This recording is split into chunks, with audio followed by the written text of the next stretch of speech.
Soomaaliya waxa la yiraahdaa ama buur noqo ama buur ku tirsanaaw isbedeladan waxay saameynayaan mandiqada geeska Afrika isbedeladii hadda ra'iisul wasaaraha Ethiopia Abiy Ahmed uu sameeyay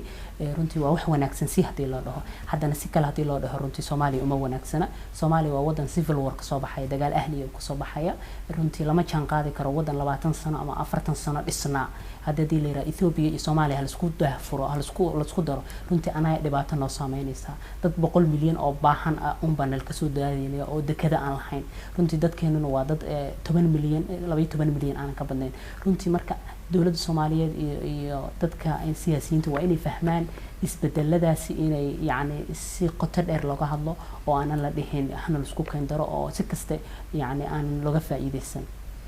isbedelada ka dhaca geeska Afrika ee dhalinyarada Soomaaliyeed sidee isku la gali karaan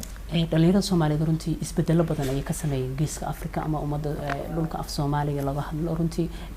waxay sameeyeen madal kala duwan aan isla yar runtii waxyaabo badan faa'iido badan ay u leeyahay waxa kamid ah madal dhawaan la sameeyay runtii aan aad u taageeray oo ah madasha dhalinyarada bandhiga